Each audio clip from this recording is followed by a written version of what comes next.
Assalamu alaikum wa rahmatullahi wa barakatuh. Mes chers élèves, dans cette vidéo, je vous parlerai de l'expression de l'opposition, de la concession. Opposition, concession, ce sont deux termes, deux concepts considérés le plus souvent comme deux synonymes, mais avec une petite nuance au niveau du sens. C'est ce que nous allons découvrir ensemble à partir de ce modeste travail. L'objectif de cette séance est le suivant.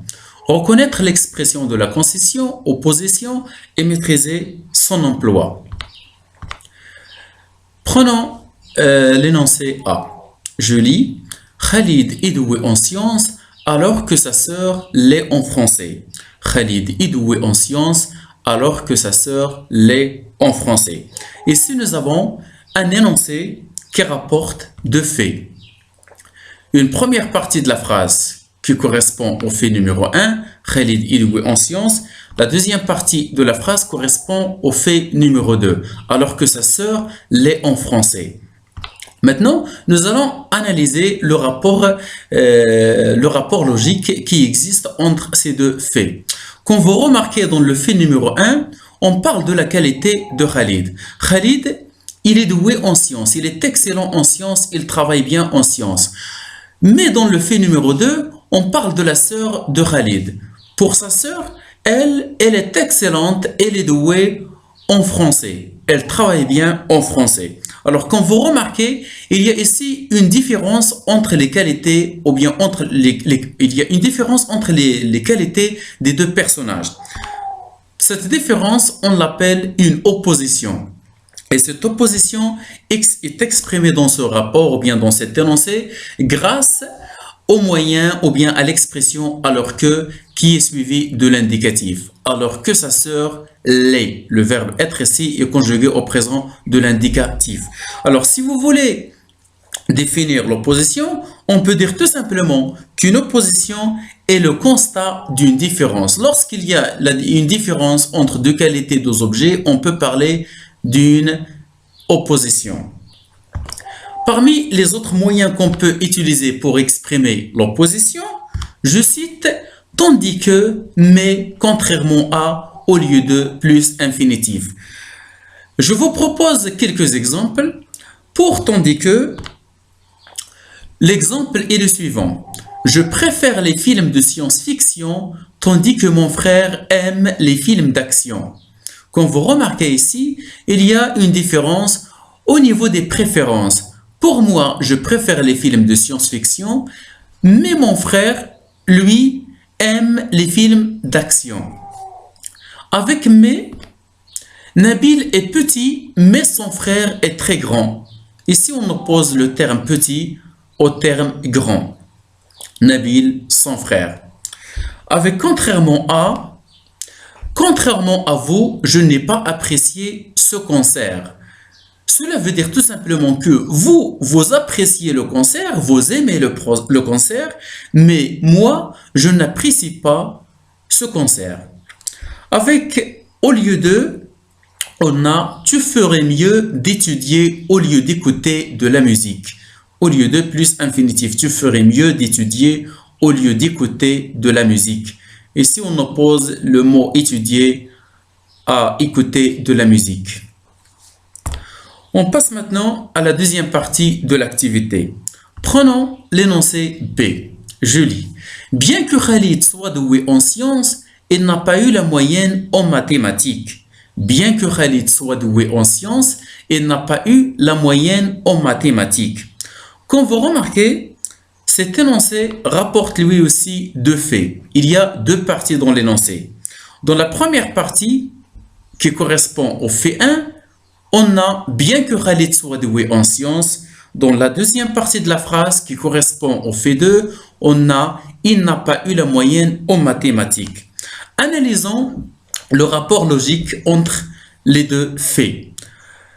Ici, vous remarquez que la qualité de Khalid est l'excellence en sciences. Khalid est doué en sciences.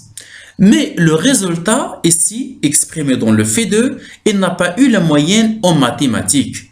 Lorsqu'on raisonne, Normalement, une personne qui est excellente en sciences, une personne qui travaille en sciences, doit avoir ou bien devrait avoir une bonne moyenne en mathématiques. Mais là, vous observez que Khalid est excellent et doué en sciences. En fait, il n'a pas eu la moyenne en mathématiques. Ici, le rapport logique exprimé entre les deux faits est celui de la concession. On remarque que les deux faits sont contradictoires, sont opposés. Là, on parle de la concession parce que tout simplement, le fait numéro 2 exprime une conséquence inattendue par rapport au fait numéro 1. Le moyen utilisé pour exprimer cette concession est la conjonction bien que plus le subjonctif. Après bien que, il faut conjuguer le verbe au subjonctif. Là, on a le verbe être au subjonctif. Récapitulons maintenant. Nous allons reprendre les deux définitions. Dans la concession, on dit qu'une conséquence attendue ne s'est pas réalisée. En revanche, c'est une autre conséquence inattendue qui se réalise à sa place. Dans l'exemple, bien qu'elle chante très faux, cette chanteuse a beaucoup de succès. Normalement, une chanteuse qui chante faux ne doit pas avoir un grand succès. Au contraire, elle doit échouer. Mais ici, on remarque qu'elle a beaucoup de succès, même ou bien qu'elle chante très faux. Alors ici, on parle, c'est ça la concession, une conséquence inattendue qui se réalise à la place d'une conséquence attendue. Mais dans l'opposition, il n'y a pas de conséquence attendue. Dans l'exemple, ma sœur préfère les maths, mais moi je préfère le français. Ici, on remarque justement une différence entre les préférences. Ma sœur préfère les maths, mais moi je préfère le français. Ici, on oppose ma sœur à moi et on oppose les maths à l'expression le français. Passons maintenant aux autres moyens qu'on peut utiliser pour exprimer la concession. Et c'est la partie sur laquelle j'insiste dans ce cours. C'est cette partie qui m'intéresse et qui vous intéresse, vous, les élèves de la 3e année du collège. Prenons le tableau suivant. Alors, parmi les moyens qu'on peut utiliser pour exprimer la concession, il y a le moyen qu'on a déjà vu, bien que. Bien que ou bien quoique. Quoique, c'est l'équivalent de bien que. Et après ces deux conjonctions, on utilise obligatoirement le subjonctif. L'exemple, bien qu'il pleuve, il part en promenade. Quoi qu'il pleuve, il part en promenade. On peut utiliser aussi, même si plus indicatif, pour exprimer la concession. Je reprends l'exemple numéro 1. Même s'il pleut, il part en promenade. Même s'il pleut. Après, même si, on a utilisé le présent de l'indicatif. Même s'il pleut, il part en promenade. Un autre exemple, même s'ils sont puissants, nous ne les craignons pas. Même s'ils sont puissants, nous ne les craignons pas. Je peux utiliser aussi pour exprimer la concession les prépositions malgré et en dépit de. Malgré et en dépit de, plus groupe nominal. L'exemple, en dépit de la pluie, il part en promenade. En dépit de la pluie, il part en promenade. Après, en dépit, il y a le groupe nominal la pluie parce que c'est une préposition. En dépit de plus groupe nominal.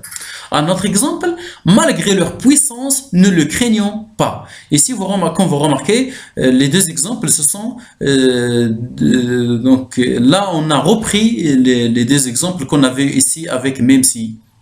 Même s'il pleut, il part en promenade. Avec en dépit de, on dit en dépit de la pluie, il part en promenade. Même s'ils sont puissants, avec malgré, on dit malgré leur puissance, nous ne le craignons pas. Dernier exemple, on peut utiliser avoir beau plus infinitif pour exprimer la concession. Je reprends toujours les exemples qu'on a déjà vus. Il a beau pleuvoir, il part en promenade. Il a beau pleuvoir, il part en promenade. Un deuxième exemple, il a beau courir, il rate son train. Ici, ce qu'on fait, on conjugue le verbe avoir, plus beau, plus donc un autre verbe à l'infinitif. Il a beau pleuvoir, il part en promenade. Il a beau courir, il rate son train.